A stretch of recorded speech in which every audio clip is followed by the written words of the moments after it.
welcome to Late to the Party. Thank you. My first question. Let's go. What are you like at a party? Are you like a... Depends who's asking, to be honest. Are you, say if you get to a party and you don't know a lot of people, you're the kind of person who's going to like make friends? Yeah, I'll make friends. I'll have a few shots of tequila first. Yeah, for sure. I'm kind of all or nothing. Same. Which is a little bit of a problem sometimes. At the moment, I'm really doing nothing. So I'm trying not to drink. Emphasis on the trying. It's How's going it well. going? It's Okay. going well. Yeah, if I bring up the app that I've got, I'm like... How long has it been? I think maybe 8 days. Wow. Round of applause. And it was just the weekend. Yeah, and it was So just I the Euros final. exactly. Did you do that sober? Yeah, drunk sparkling water. Wow. Yeah. And how did you find it?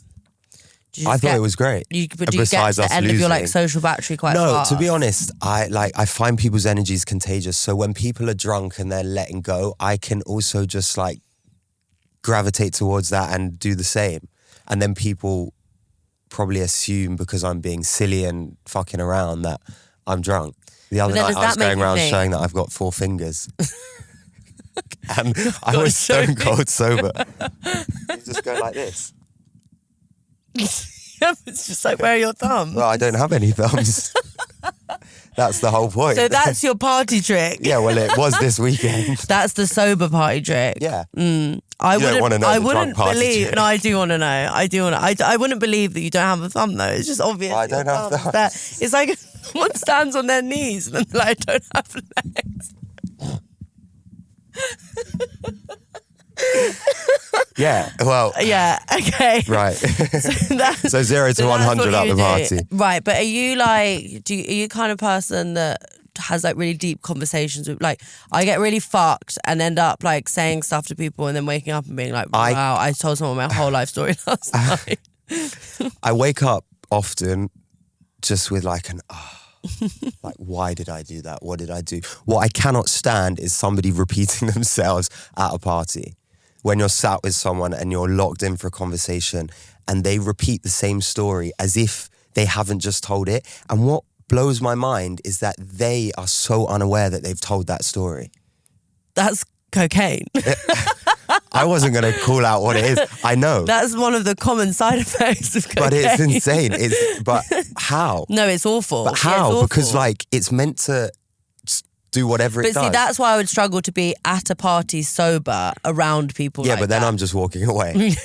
What, I'm like, just nothing. You just walk away. No, I just, I know, because I can't walk away because I feel bad. Because you're too nice. Yeah, exactly. Because you have a complex I feel bad. about it. But then I get stuck with that person for the whole night and they're repeating and their mouth is stale and they're like, you know? Terrible. Offer them a chewing gum. I went to a party the other day and I was giving chewing gums out left, right and fucking centre. Why, smelly breath Because I'd central? driven there, so I was sober. Nice. Everyone's breath fucking stank. So by the end of it, I'd given my whole packet of chewing gum out. And then you were the one with stanky breath. Look how the table's No, I turned. know. All those cigarettes. But like, how do you know when you've got smelly breath? You can taste it in your mouth. Like, I know right now. You don't. Well, I just ate a pack of nuts before I came in here. Yeah, but nuts don't make your breath exactly. smell. So it's not bad. No, I mean, I hope my breath's not smelly. I can't smell it from But, here. well, yeah, because you're not close enough. It would be weird. If I was tried out. to I smell was. it. Yeah, it would be really weird, and it's on camera. I was out last night, but I don't think I've never been told that my breath smells, and I think because I tell people my breath smells, people would tell me if my breath smells. I don't think they would. Really? No. How many people have you told that their breath smells? A lot. Really? A lot. Really? And I tell people if they smell as well, Like smell bad. because I think it's really selfish. Yeah, but what are they meant to do in that moment if they smell bad? Put deodorant on or spray. Where are they? Well, find them deodorant. I remember one of my friends once told me when I was like 17 years old, she was like, Grace, sometimes when we're at raves, you have BO. And I was like, fucking thank God she told me. Yeah, but you because probably then I'm still really had BO careful. at raves. No, but now I'm super careful. Like I will spray deodorant constantly, like at a rave or if I'm out, because I'm so scared of anyone saying, "Oh, I met her once. She I mean, smells." sometimes like, that's the worst thing anyone could ever say. I about would me. rather somebody had a bit of BO than bad breath. Yeah, that is true. I'm back to parties. So you, when you were younger, did you go out a lot? Yeah. Were you like wild? yeah, I probably still am to an extent when I allow myself to be. Legend alert. Fuck yeah. 8 days sober though. 8 days. Yeah. 8 days. 8 days motherfucking sober. Where's the app? You want me to get it up? No. I'm not lying. I need to make my pledge. Does it reward you? I've done this thing where I've got an app now that's the non-smoking app, but it's not for non-smoking. It's for how long I haven't contacted a man. So it just keeps giving me badges and being like, well done, you got through. What badge are you on? Well, now How's it going? I've forgotten about him. It's an amazing exercise for anyone who's trying to get Yeah. over someone. It's amazing. Yeah. It's a real app, or you're using No, the it's stop not. I'm smoking using the app, stop smoking app, but I'm Nice. still smoking. You pivoted it. Smart. One Very addiction at a innovative, time. that. Yeah. one Well, that addiction should be at an a time. app. Yeah, That's that actually should. a really good app because I could call it Shredder. This is my new thing, sorry, and then I'll come back to you. But I've got this new thing. Don't worry about me. Off you Which go. is when I want to get rid of a man, I say put them in the shredder, Yeah. and then I change their name in my contacts as Shredded. Shred. Yeah. Wow, shredded. Shredded. That's what the app could be called. Anyway, so Nice. you are wild now.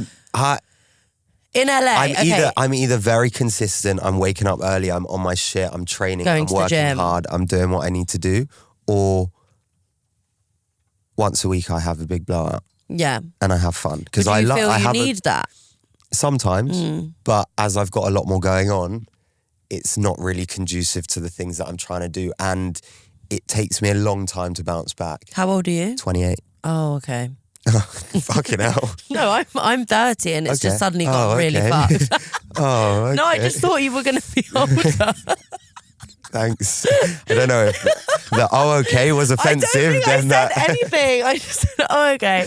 no. I'm So trying to it find gets balance, worse. and It I'll be does get honest. worse. It's so boring. My therapist and I have maybe discovered that there's some issues within and around that. You know, there's addictive tendencies that if I don't manage, could potentially get somewhat out of control. So I'm just trying to do. Have they ever work. gotten out of control? Have you always managed them? My out of control and somebody else's might be different. So for me, they have got out of control, but I'm still quite Together. together. And I think I was having this conversation with a friend of mine because he was like, your behavior isn't bad, thinking about all of this. And I'm like, no. To somebody else who is A wrong-un. fucking wrong-un, lunatic, Yeah, degenerate, yeah. whatever, my behavior is like gold Yeah. star for me. But for me, it can get out of hand. So I'm trying to navigate that. And I'm Define not- you're out of hand. No. I'm not, like, you're wild if you think I'm going to sit here and just like... No, I have fun and I have a lot of fun. But and fun I is fun. like to run around and chase things and have a good time. And fun is fun, but it does come at a cost. Yeah, and when you get older and you have Sometimes. responsibilities, it just gets in the way. Yeah. But well, but then I find life you a wrong-un? really boring. I'm a wrong un, and I'm one of the. I'm at sort least of. you said it with your chest. I'm on the cusp because I've gone really out of control before. Like I overdosed when I was younger, so then I stopped sort of taking drugs. But now I do like to have fun, and I have like a lot of energy that I have to burn off. So I could never go a whole week without going anywhere. Yeah. I would go a bit mad. Yeah, I get that. But then I'm, socially, I love being social. I love people and I love that energy that it comes with. But I don't need to be the dancing monkey or the circus act for other people. And that's what I'm realizing is in environments where people want me to have fun for their own personal gain and for them to have fun. But actually, I've got a big day the next, big week or whatever it is. I'm not going to be that dancing monkey for you, for your enjoyment, and then I'm the one left to pick up the pieces. If I give myself the space and the time to do it, fine, fair enough. But I'm no longer just going to be like, oh, Eyal's fun, so let's, Yeah, get because fucked up also with there's him. this horror. I'm curious as to what this is like in America, but in the UK, there is a culture of if you're going home at like a reasonable time, well, especially in the environment that I grew up in, you're boring. Absolutely. And there's so much shaming in that. And the other day, my friend left her friend's birthday at 11:30 and she got in like loads of trouble. Yeah, and I was yeah. like, that's a reasonable time to leave a birthday. But it's also like, it's justified because your friend is obviously trying to maybe change her ways slightly and maybe has something to wake up to the next day. I was out on Saturday night and I wasn't drinking. I was having sparkling water and I was having lemons and I was showing my 4-finger trick. Right? Everyone was getting the 4-finger trick. And I was getting shit from everyone about not drinking. And at one point I was like, yo, can you please respect me for a second? Like, I'm telling you that I'm not drinking.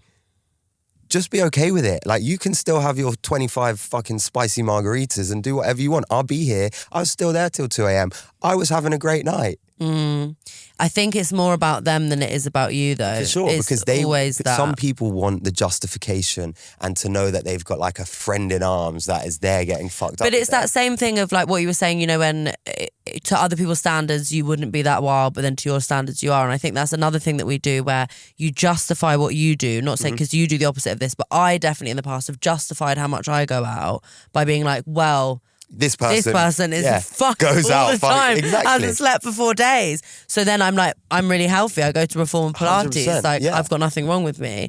I think it's the standards we hold ourselves to, right? And that determines our behavior and how it makes us feel. And ultimately, to be honest, I don't really give a fuck about whether anyone else is going to justify my behavior or not. If it becomes out of an alignment with myself and what I'm trying to achieve and do, then I feel guilty towards it, and I then am not proud of myself and my behavior. And that can't be quantified by how much somebody else is going out.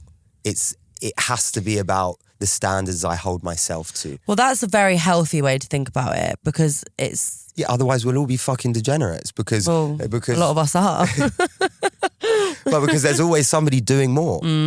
Yeah, but I think that there's a lot of people don't have that like inner security to know what's right or wrong for 100%. them. That's what's really hard. And I say that, what I said, with no judgment. No, not at all. I'm just saying people. I envy that, because that insight that you have. I envy people that can go out, can cane it, wake up the next day, zero anxiety, zero remorse, zero questioning what they said or did, and then just move on like nothing happened.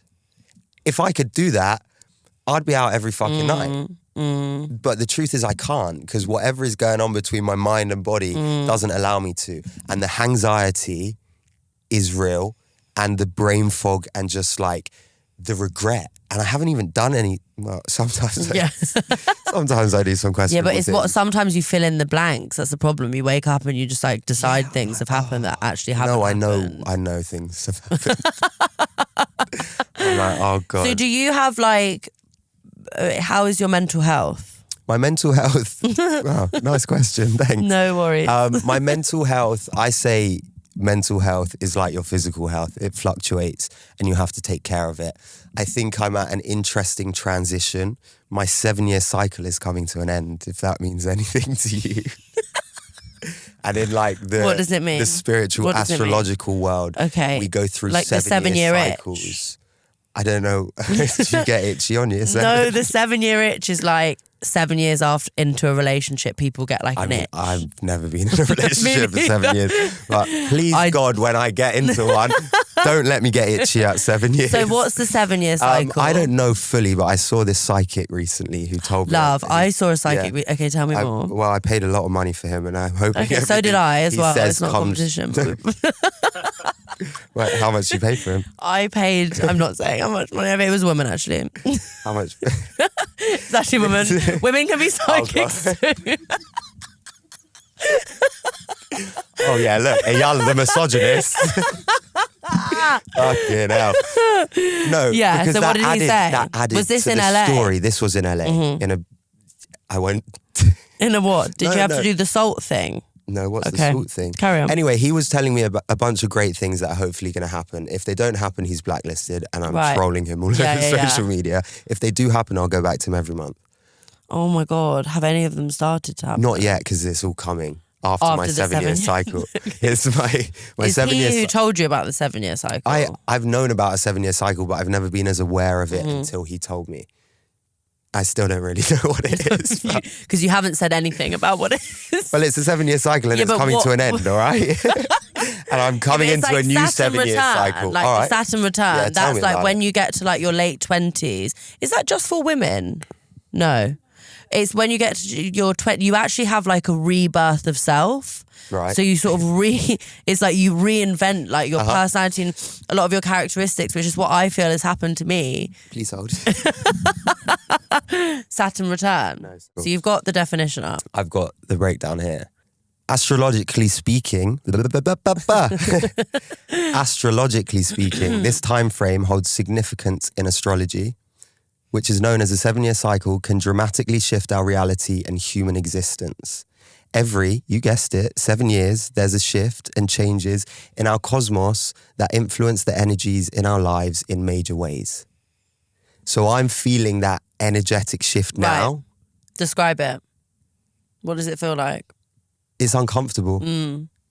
But yeah, that's how I feel. It's uncomfortable. A little bit lonely.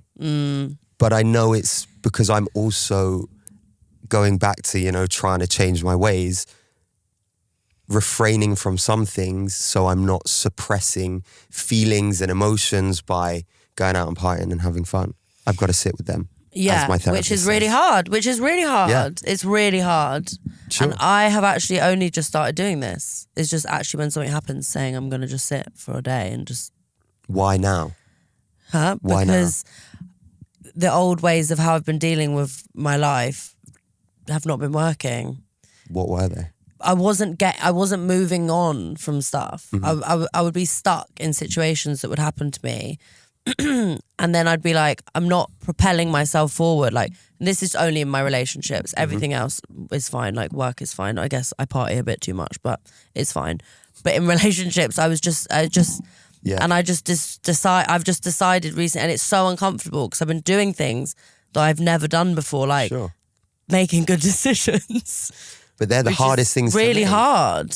But you're breaking away from old patterns, right? Toxic traits or patterns that would get you in the same situation over and over again.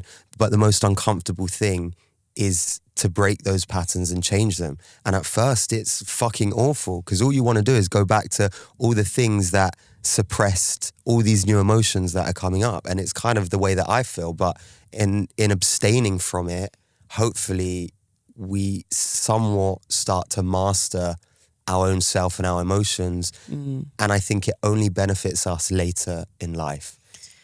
Doing deeper work now is only going to be beneficial in the future, is what I'm realizing and what people that are older seem to say to me. Because also it's amazing to nip it in the bud now before, you have children, and then you just end on carrying that like cycle onto whoever you're raising.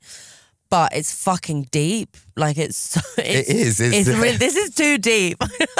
All right, fuck the deepness. No, how is your mental health? You're going through a massive transition. But my mental health, mental health fluctuates, yes. Right? I am navigating that. I have good days and I have not so good days, but I know how to bring myself out of darker places, and I'm very intentional on doing those things because I don't want to be in dark places. So I make sure I put the wheels in motions or surround myself with the right people or do the things that I don't want to do in that moment. But once I've done them, and I hate to preach about it, but like exercise and like getting outside. I'm doing a 21-day meditation at the moment. Whoa. And I'm on day 14. Are you meditating right now? Yes, I'm actually. Shut the fuck up. 1 second, I need to meditate. No. So wait, tell me, how long do you meditate for? It's a 21-day abundance meditation. What kind is, right, so you may as well just sit here and fucking all white at this point. Just do ayahuasca. Like, what are you waiting for? Okay. Give me the frog. Let me lick it. It's a 21-day abundance meditation. I have a really loud mind. It's always constantly on, churning. And I think lately I'm battling between that positive mindset and that negative mindset, that saboteur voice within your head that's trying to sabotage you and give you all that negative shit chat that you're not good enough, that you don't deserve to be here, that, you need to be doing more, whatever it is. And so the meditation is my way to try and work on quietening my mind. And some days it goes really well, and other days it's pretty shit because my mind is taking comes alive, over. Yeah. But it's 15 minutes every morning, and I've actually been prioritizing that over working out. And it's been interesting to try and do something different because fitness has always been like I always say, it's my therapy. So to try something else, as well as I've got a therapist. Therapy is lit. Therapy is good. Yeah. Painful as well. Fuck me. Yeah, it's What a lot. I find hard about therapy, right? Tell me if you're the same. You literally lay on an operating table and they cut you open, right? And then all of a sudden the hour's done and you've got to sew yourself back up and walk out. And you can't like text them in between. No, it's like so many things have happened in the last week and I've wanted to like text my therapist being like, oh my God, the craziest things happen. I'm like, that's deeply inappropriate. Like she'll charge me. It's like I see him watching the clock by the end of it and it's like, all right, time's up, and I'm there, like fucking just divulged on everything. But you know what's weird, and we will get back because I know Tyler wants me to talk about parties. Sorry. Because I love this. Do you know what? And then I also want to talk about men. But do you know what I do think is I've done a lot of therapy, and when I was younger, I used to do therapy, leave, never think about it until the next week when I was going back. Whereas now, and I think this is part of my 7 year, was it 7 year cycle? Is now. Well, your thinking, 7 year cycle. What? What? You're like 2 years into your 7 year cycle, so you're not. Like I appreciate the adoption of being my ally in this moment and adopting the 7 year cycle, but yo, bro. I'm still going through my Saturn return. Saturn return is 27 to 30, so I've just turned 30. I've just turned 30. What is the Saturn return? I said it's like it's basically like your 7 year cycle. Got you. It's when you come to this point in your life, which is like towards the end of your 20s, where you have this kind of like rebirth and you go through all these uncomfortable realizations about yourself. And that is what's been happening recently is I've been having all of these realizations about myself and about the way I've let other people affect me my whole life. Now I do therapy and I go and I think about it all the time. He's from farting right in my face. It's that chili you gave her last night that you told me not to tell anyone about. Oh, Eddie, should we move No, her? she's super cute. Oh. She's lovely. She's the best. No, I was saying that now I really, really treat therapy like work.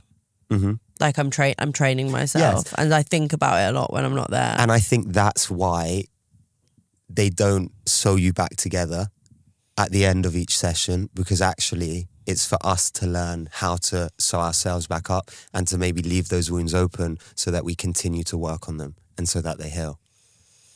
In LA, I don't really like going out in LA very much.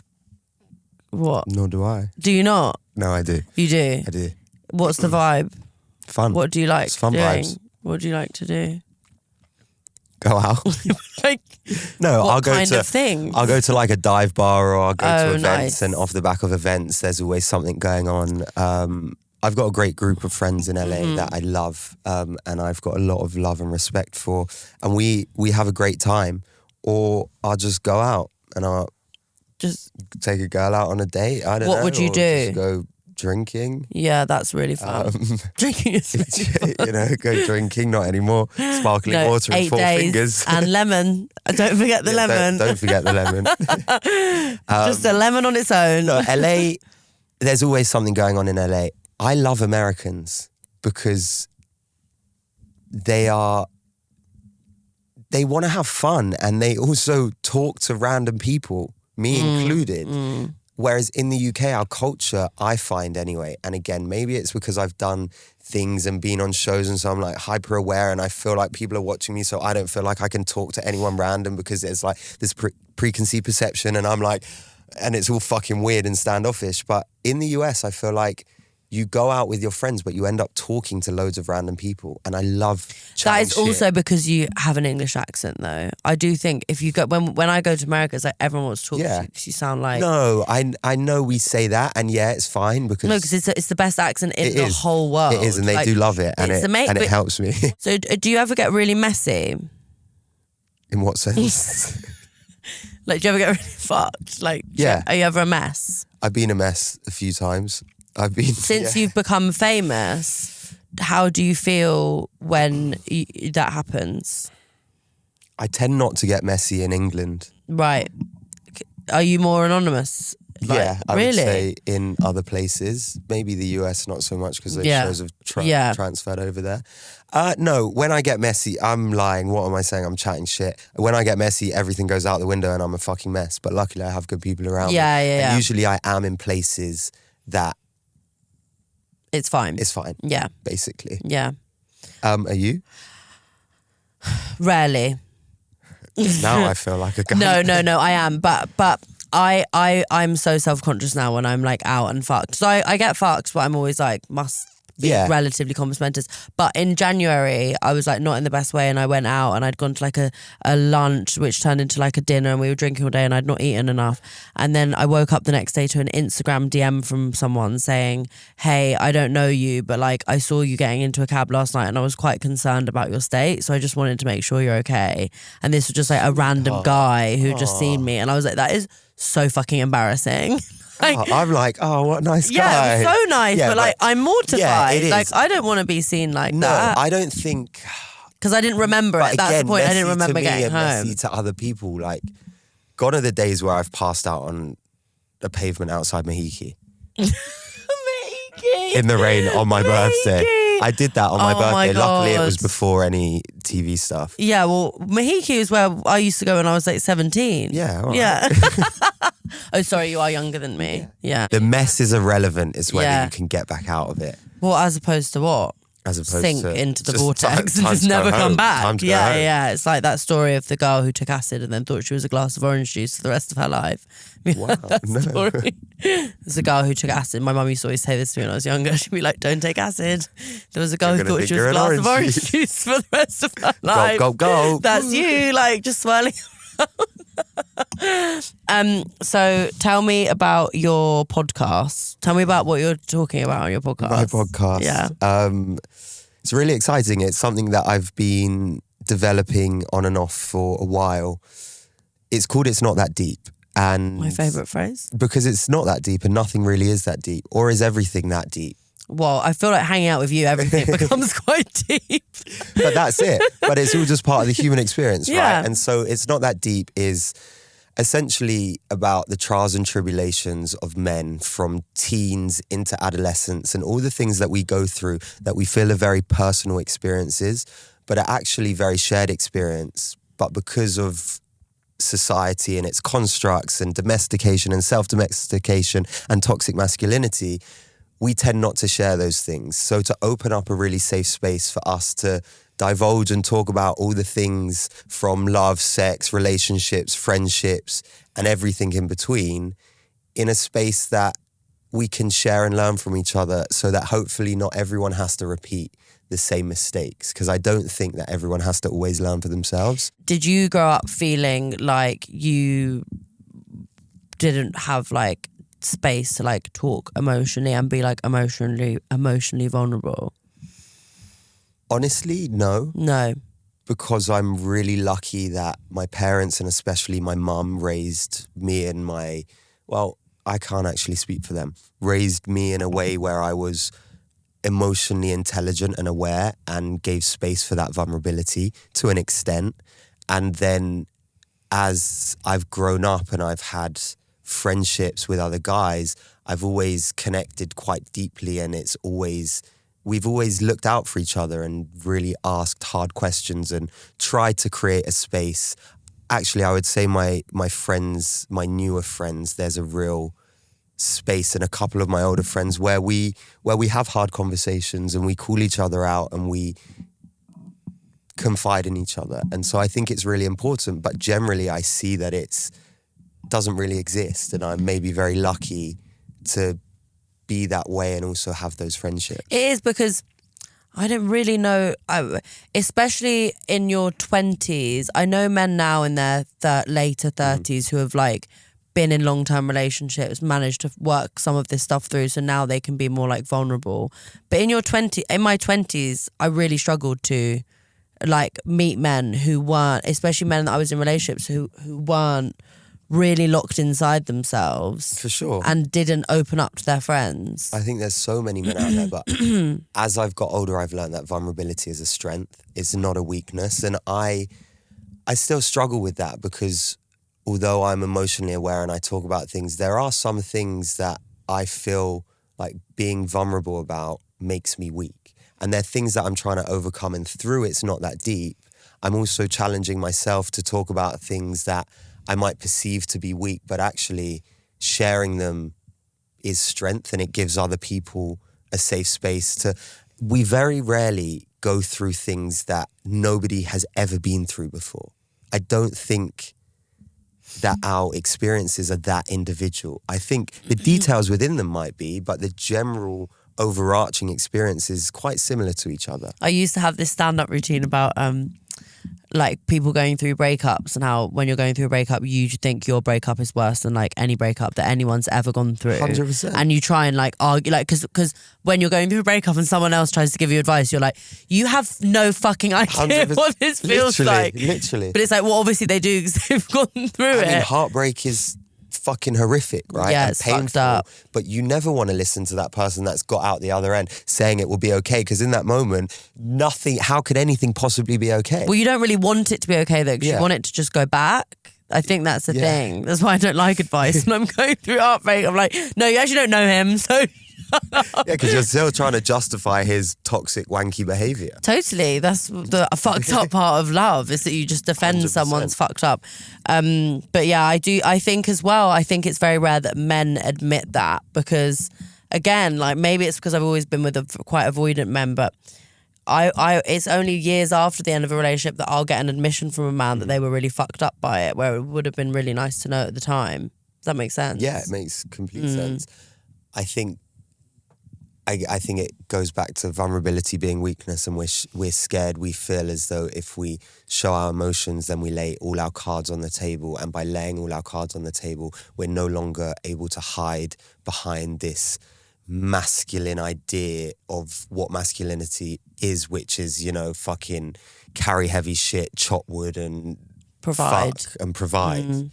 Whereas actually we're multifaceted beings that should embrace all parts of the human experience, and we were given emotion for a reason. And I think that it's a beautiful thing when we're able to share that, and it's painful, but the scariest thing for me is not growing. And I think that when you suppress your emotions, you don't ever evolve past a certain stage. And when you're able to feel them and voice them, then you grow as a person, and you learn that it's actually easier to communicate than to not. Do you think that heartbreak gets easier, like, as you get older? I don't know. Yeah, because you're so young. No, because I think surely it must. I don't think so. I think every heartbreak is different. I've only had... No, sorry, I'm just smiling at myself. What are you trying smiling to figure at? out about how many heartbreaks I've had. Like true heartbreaks, I've only really had one. And that was... I'm trying to think how many I've had, like but I don't know. true, not lustful heartbreaks. Yeah, like death. Like like I'm gonna kill myself. Like yeah, like I'm never gonna get over this. I had one, and I'm still working through that pain. I'm sorry. It's okay. It takes a long time. It does. And also there's no rhyme or reason. That's the thing. Not at all. Sometimes you get over someone really quickly, and then other times you don't. And it might be you try and overthink why that is, and I think you can be it's hard over to that make sense of person, it. right? But the heartbreak is still can be painful. But again, it's about doing the work to not take that into something your next new. relationship. Because that's when it's just a cycle that never gets broken. How many heartbreaks have you had with that heart? Well, I don't know. I would say probably 2. Well, you're a little bit older, so it makes sense. What? What would you say? I'd say one big one. I've gone through one massive heartbreak, like what you're describing, and it took me a really, really long time. Now you describe it. So We broke up 4 years ago, and I am over it now, but that took a really long time. And then I've had some heartbreaks since then. But I think heartbreak is also the most necessary part of life, and everyone needs to go through them. But I can so imagine just at some point soon saying no more. Yeah, but hopefully that's when you've found the person that you want to but love. are they real? And also, Well, that's 7-year itch, it's pending. So how are you dating? Am I dating? Do you use dating apps? Was going to be my question. I am dating, yeah. As Do you in, use I would dating like apps? to fall in love and meet someone, to be honest. I do use a dating app for a bit of fun sometimes. Yeah, that one. Yeah, Uh-huh. sure. Yeah. I'm sure you do. Not for a bit of fun like that. I didn't mean it like that. No, I'm not saying that. Yeah, I'm on a dating app. And do you like when you... I then came off it when I was dating somebody recently. Fine. No, you went back on. And then I, had to see what else was out there once. When you like say... She messaged me on the app being like, new You're back. pictures. I love that. like- That's nice. But we It's healthy. ended things on a really beautiful and healthy note, which is a real first for me. Yeah. And we're still in each other's lives, and it's like, it might be confusing or it might get confusing, but at the moment, I wasn't ready for where we were going to, or maybe she wasn't the right person for that, and vice versa. And so it's really respectful and nice, and that's all I can ask for. It's the dream because it just means How that... nice. Yeah, Two it's people really can nice. then coexist and be friends, and who knows what the future holds. Well, because that's the worst thing about a breakup is that they suddenly die. And you can't talk to them again. Yeah, but they're not dead. That's I know, the worst that's part. the worst part. What you wish... No, I don't wish they were dead. I wish, No, that I is- wish them all a very That happy, is the worst healthy, long part, life. is that they exist, but they don't exist in your life and you don't get Yeah. to know what's Are you going on on in their dating apps? mind. I'm not on any dating apps, only Instagram. All right, Instagram. though, I but use do, Instagram to meet people. Do you? Yeah. That's it. I've not used a dating app for a while. But like, I used to use Instagram, but now I think it's fucking weird as a guy to just straight up DM a girl. Yeah, but it's just a game. You don't just straight up DM someone. It's an art form.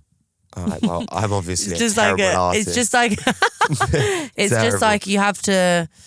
I've done it. I have dated a few people that All I've right, met so from what's the Instagram. method to the madness? You have to. Talk me through your process. Well, actually, often it happens the other way around. Okay. So what's their process? well, it's just I make it obvious when I want attention, and then I make it obvious when I don't want attention. In general, so my light is often off, and it's been off for like Got you. the last sort of like 9-ish months, and it's suddenly turned back on in the last few weeks, and then suddenly it's obvious that my light's on, and Yeah. then just attention comes. But it's How weird. do you It's display weird. this light? It's an energy. Yeah. It's Yeah, like, yeah. I remember once I went out and this man came up to me and he was so good looking and he was like across this bar. He just came up to me and he was like, I was just looking at you across the bar and you just look like you smell so much of sex. And I was like, I mean, I respect that guy. and I was like, Did what you do you like that? mean? And then I was with my friend and she said, what do I look like I smell like? And he said, tea and crumpets.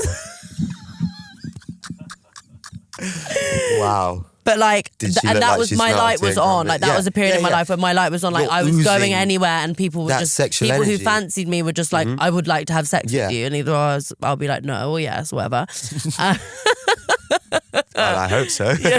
Maybe, but like it's an energy thing. Absolutely. I Maybe I really need do to turn think my it is light an on. energy. You need Fuck. to turn your light on. Yeah, I think your light is on. Yeah, Yeah, maybe. but I don't know. But you don't look like you smell like sex. Is what I'm saying. Not in the way that I do. Okay, it's hot in here. I'm getting a bit smelly here. But maybe that is sex. Right. No, Go on. No, No? smelling like sex. Yeah, it was the nicest thing anyone's ever said to me, that. I mean, it's forward. Do things like that work? They do on me. You like the forwardness. I don't like flirting. I don't like games. You just want straight up whisper in your ear like, it's 0 to 100. But then I think that's also part of my chaos and my problem is that I never ease into anything with I like anyone. the straight I go upness. from 0 to 100 and it's just so fucking intense. I don't have any Sometimes mild. there are people that like there is just a sexual energy between the two of you, and it's like that's just what it is. Yeah, but then I get confused and think that I'm in love with them. Got you. Do you know what I mean? Like if I have like apps, because well, we're going to talk about this on your podcast. We are. I find casual sex at this point in my life quite difficult Interesting. because if I'm having incredible sex with someone, You want more? I can't, like You want the it's scrambled eggs addictive. in the morning.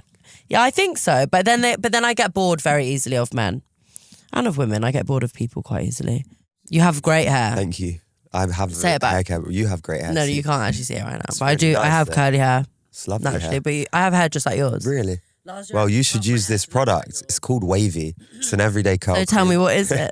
I've got a curly hair brand called Wavy. It's actually a men's curly hair brand, although it doesn't discriminate against genders. We're just targeted towards men. Because men have been overlooked and underserved in the curly haired world forever. Have they? Yeah, well, tell me any men's curly hair products that you know of. Well, I don't know. Yeah. But I also think curly hair is underrepresented and served, absolutely. But the curly hair that is represented and served is often marketed towards women with like female branding, very heavily scented in a more feminine kind of way. Girly stuff. Just girly stuff, basically. Yeah. And I've got curly hair, and I know a lot of guys do. And a lot of men with curly hair don't know how to fucking style it. I have to tell. That's what the other. That's another layer of my chewing gum thing. Is I tell men with frizzy hair what to do with their hair. Tell them to get wavy. Do you diffuse your hair? No, I let it air dry. If you let it air dry. How long does it? Right. Okay. It will take my routine: get in the shower, wet my hair, get out of the shower, towel dry it, put wavy in there. Wavy will then dry naturally over the course of an hour and a half. What is it, a cream? Wavy's a cream. It's a conditioning, nourishing, texturizing cream that will give you two finishes. It will give you the wet look, where it dries kind of hard, or it will give you the matte look, which I think I'm at the matte phase, where you kind of just break it up and your curls just start to kind of break apart and look very texturized and defined with minimal frizz. Well, I'll try it and I'll be the judge of that. Absolutely. Yeah, I'll give it a go. Or your money back. Well, because I've not for you guys. I try lots of curly hair products. Do you? Yeah, I do. Don't tell us what one you use. No, tell us. I am actually not very loyal to any one brand, to be honest. Do you use multiple products at one time? I do. So Wavy, you just need to use Wavy. Well, I'll be the judge of that. Yeah. My hand's really clammy. It's okay, so's mine. So is yours. Yours is way clammier than mine. I'm a clammy guy sometimes. Dream +1 for a party. So you're going to a party. So you're going to... It's got to be my boy, just Ben Von Hode. I've said his full name. He's not even going to be happy about that. It's just got to be my boy Ben. Why? Because we're silly together. And is he really fun? He's so much fun. And is he really sociable? Sociable, and we're sociable together, and we can go out together, leave each other, do our own thing, come back to each other, then we'll get silly and weird and whatever. And that's the best. Yeah, and it's just like, we're not responsible for each other, but we are, and we look out for each other, but we can also go do our own thing, and we have a great time together. What is your like craziest name drop of like a famous person you've spoken to at a party? I went to the Kardashians' Christmas party once. Shut up. Yeah, that was pretty wild. Right, tell more. What year was it? What was the day? What time was it? What were you wearing? Because of an ex and their family were invited, and I just got taken as a +1. I scrambled for an outfit because I didn't really have anything to wear, and I was new to LA, and it was probably one of the most wild introductions to LA that one could ever get, to be honest. And there was like everyone you could imagine at this Christmas party. And it was just bizarre and weird. And was Snoop Dogg there? Crazy. I don't know if Snoop Dogg I really want to actually meet Snoop Dogg. I mean, let's make it happen. So who's the most crazy person you spoke to at that party? I didn't speak to very many people. I'll be honest. Really? No, and I'm not. It's an intimidating. Yeah, who's the most famous person you... Come on. I mean, don't shrug your shoulder now. No, like loads of people. Name drop. Well, I don't know, like, who's the craziest famous person I've met? I met the Queen. Did you? When I was younger. I love the Queen. Well, she's dead now. God bless her. God rest her soul. She died. Eddie. I laid flowers for her. Born the day the Queen died. The Queen died. So you might be sat. If you believe in reincarnation. Yeah. I laid flowers for the Queen. I love Did you? Did you queue up? No. No, you didn't queue up in the queue. I didn't go and see her. No. That was crazy. I mean, I've never really seen a dead person. No, but no one even saw her. She was in a box. I don't believe she was there. Anyway, so you didn't speak to anyone at the party? I spoke to a couple of people, but nobody. Right, but really. not Kim or anyone. But I went. No, but you went. Came over and said hello. Wow. Okay, so you did speak to Kardashian. For a second. What did she look like in the flesh? Great. Good looking lady. Smaller than you would imagine. They're all quite small. Yeah. But that's my claim to fame. Most famous person, I don't know. I don't know. I grew up in politics, so like I met like Vladimir Putin when I was a child. That's pretty mad. Yeah, but it's not a name drop. That's a shame. That's a huge shame. That is shame on you. I didn't want to be around his demonic energy. Go on, one more person. besides Putin. Okay, well, Trump. Britney. Miley. Met Miley Cyrus. That's cool. Met Miley Cyrus with Boris Johnson, so that was a double name drop. That is a but double it's a name shameful one. Because my dad like got us tickets, then we went to meet Miley before the show, and Boris Johnson was the mayor of London. Are you late? Are you a late person? I saw this in the thing that you sent me. Are you a late person? You were early today. I hate being late. Really? Yeah. I think being late is disrespectful. I think smelling is more disrespectful. For sure. But I'd rather you turn up late and you smell amazing. I agree. But I think, no, I will be late to like a party or something because you shouldn't get there right on time. Embarrassing. But like if I'm meeting someone or I'm going to a meeting or whatever, then I don't like being late and I don't like people that are late. Yeah, it is rude. It's rude. And especially if you're like a couple of minutes late, fine, no problem. Like over 15 minutes late. Would you leave? No. I was at a meeting for my haircare brand recently, meeting somebody quite influential, whatever, in the haircare world. And they were 35 minutes late to our meeting. And I had to leave at 6. And I already didn't want to do business with that person because it's rude and disrespectful. And you know you're going to be late half an hour before you're late. Just tell me. My toxic trait is that I would want them more if they were late. It would make me desire them more. No, but it would make me think, wow, they're so busy. They're not busy, they're lazy. And they've got poor time management. It's so true though, because it's like I get it. It's like when I've dated a lot of men who are like often really late. And I would never be like, oh my God, that's so rude. I'd be like, God, they're just so like, that's crazy. Yeah. If I was really going bad. on a date, it depends how hot she was, but if she was late, if she was half an hour late, fine to start with. If it was a running theme, done. It's not respectful. You don't respect me enough to turn up on time. Yeah. Well, it's good food for thought for me. But there's, because I am quite a late person sometimes. Well, you weren't late here. No, I'm not late for work. Thank you. Never late for work. Often late for friends. That's fine then. Have a very bad weird time management thing. Friends, in my head. I think being late for friends is different. I'm probably late for friends. Yeah, as well. I'm late. That's the only thing that I'll be late friends. for. I'll never be late for a date because I'm obviously fucking raring to go. I'd be like, I'm early. I'm get the You're good smelling seat. great. I need to go and like figure out like where the bathroom is. And what's your excuse to leave a party and you can use it to leave now? I'm going home. Honestly. Gotta go meditate. Yeah, I'm just going home. I'm done. You gotta go See ya. meditate. Yeah. Like, I had a great time. Thanks for having me. No worries.